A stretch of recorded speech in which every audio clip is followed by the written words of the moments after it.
So from an ESG perspective, there are a number of material risks, and they include things like community health and safety, particularly road transportation, project-induced migration, so that's where we have people moving into our areas seeking economic opportunities. Biodiversity and environmental protection is obviously a big one. Our liaison with public security forces, our ability to manage large-scale workforces and labour force, and also land access and resettlement. So we do impact from both a physical displacement perspective, but also economic displacement, so where we're impacting people's livelihoods. And so the other unique aspect of Simandou is that the risks, whilst articulated the same across the footprint, are not homogenous. So what controls might work in one area are not necessarily the same controls that will work in another area, because the risk is influenced by the geography, by the topography, by the nature of the communities that are impacted, and the scale of the impact, obviously. It's also further compounded by a very challenging schedule, which gives us challenges in terms of our control effectiveness, the things that we put in place to manage our impacts and our risks, but also the sheer number of construction contractors that we have to manage in order to deliver the project. But that said, obviously, despite the challenges, there's tremendous opportunity in Simandou, not only delivering a high-grade iron ore deposit to market, which is a direct contributor to a low-carbon future, but also in terms of the economic contribution that we would make to Guinea as a whole.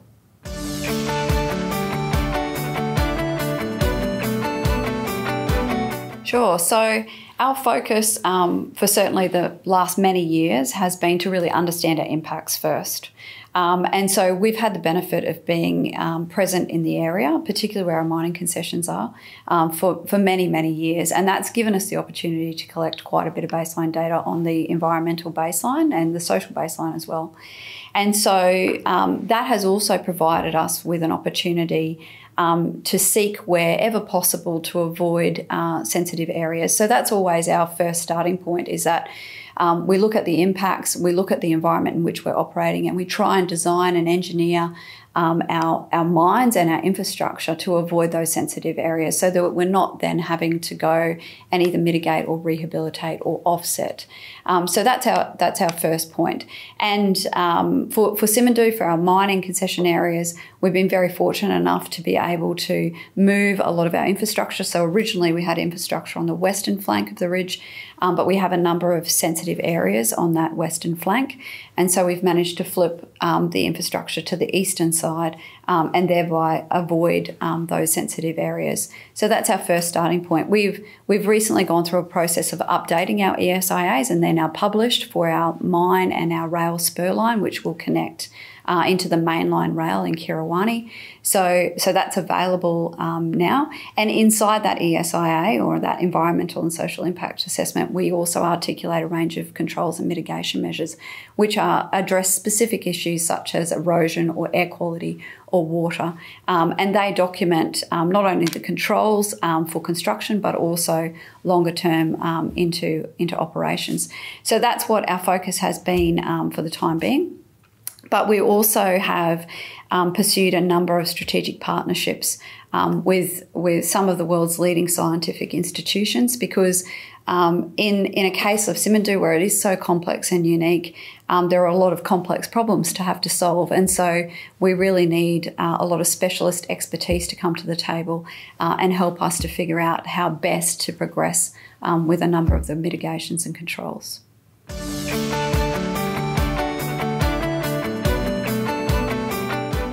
So I think it's important to understand first that we're committed to developing the Simandou project in line with international environmental and social standards. So they are primarily the International Finance Corporation's performance standards on environment and social sustainability. And inside that set of standards, one of the key pillars of that is really understanding your baseline, understanding the impacts that the project will have, and then what mitigation measures need to be put in place to manage that large range of risks and impacts. We've been very fortunate at Simandou because we've had a presence in particularly our concession areas for quite a number of years now, and that's enabled us to gather a very good environmental and social baseline. And that baseline data helps to inform our engineering and design, because then we're then able to look at the impacts of the project set in that type of context. We also apply what's widely known, certainly in the mining industry, as the mitigation hierarchy, or the environment and social mitigation hierarchy. And the first premise of that is to try and avoid adverse impacts wherever possible. So we use that baseline data and our understanding of our impacts to then engineering design where we possibly can to avoid any sensitive areas. And that might be social receptors such as communities, or environmental receptors such as critical ecosystems, for example. In the case of Simandou, we've spent a significant amount of money to design and engineer away from sensitive areas. So in the previous iterations of the project, we had a very different mine plan, but given what we know of our surrounding environment now, we've been able to change some of that to avoid these areas. So for example, on the western flank of the ridge, we have some sensitive ecosystems and habitats. And so we have managed to move some of our infrastructure to the eastern side of the flank, away from those sensitive areas. And that enables us, obviously, then to reduce the amount of mitigation that we have to put in place as well. So where we can't avoid impacts, then we have to design control measures and mitigations and management plans to be able to reduce to the extent possible those adverse impacts. And then on top of that, we also have extensive rehabilitation and restoration activities that we undertake as well, to make sure that we're having as little adverse impact as we possibly can in those areas. So in designing those, we've spent a lot of time just recently updating our environmental and social impact assessment.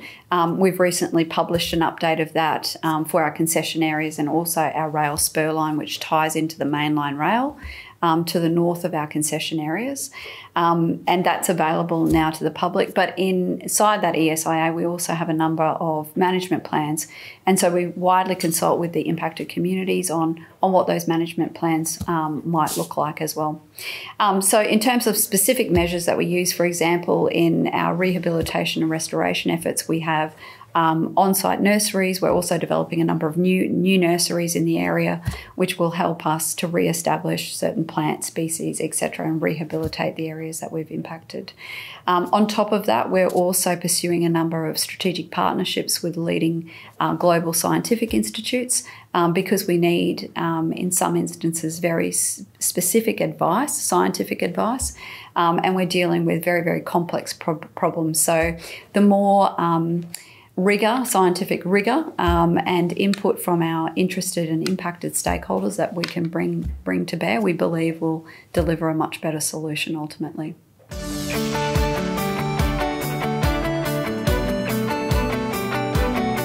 So you're absolutely right. Simandou is a multi-generational project. As I'd mentioned before, we've had the benefit of being in this particular area for many, many years, and also will be there for decades to come.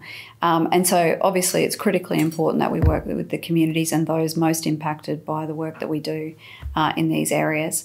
As a starting point, we obviously have a team of very skilled communities and social performance practitioners, and they work every day in those communities with the communities to really understand their concerns about what is coming and how the project was developed, but also much more importantly, I think, to understand their aspirations and how the presence of Simandou can really contribute to their development future as well. And so as an example, I guess one of the focus areas for us and one of our key risk areas is uncontrolled induced migration to the area. So naturally, mining projects and other natural resource projects bring with them huge amounts of economic opportunity.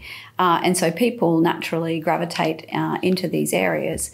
And where you don't have strong, resilient communities, this can be extremely disruptive to them. So we've been working with our local communities really around 3 pillars when it comes to induced migration. The first is community resilience. So really helping them to prepare for what is coming and the new populations that will enter their communities, transient populations, and the kinds of impacts that brings to their existing community. And so the communities have a very important role to play in understanding those dynamics and how they will manage that in their own communities. So we support that sort of approach. Second, and alongside that, we also support the development of infrastructure, particularly social infrastructure, so supporting additional education opportunities, health opportunities, things like that enable communities to absorb greater populations. And further afield, we also invest quite heavily in what we call regional economic development. So that is things that we do that are outside of our immediate project footprint and those hosted communities to try and deliver economic opportunities much more equitably to a much larger population, and to support pulling people away from some of those really critical areas that are close to our mine sites and infrastructure. That also helps us manage other risks like community health and safety as well.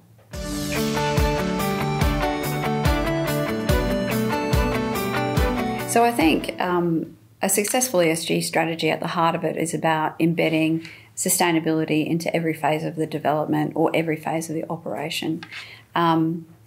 For Simandou, we see our ESG strategy as a key project enabler.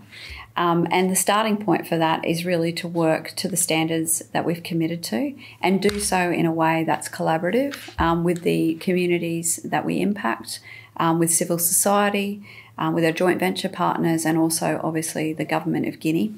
A key part of that is our ability to really disclose information in a way that's accessible and transparent to those critical stakeholders as well.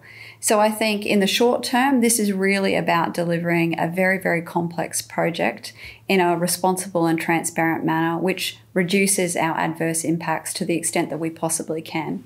And over the longer term, Simandou will deliver a high-grade commodity to market, which we believe will make a considerable contribution to decarbonisation, but also will offer Guinea a unique and transformational economic opportunity.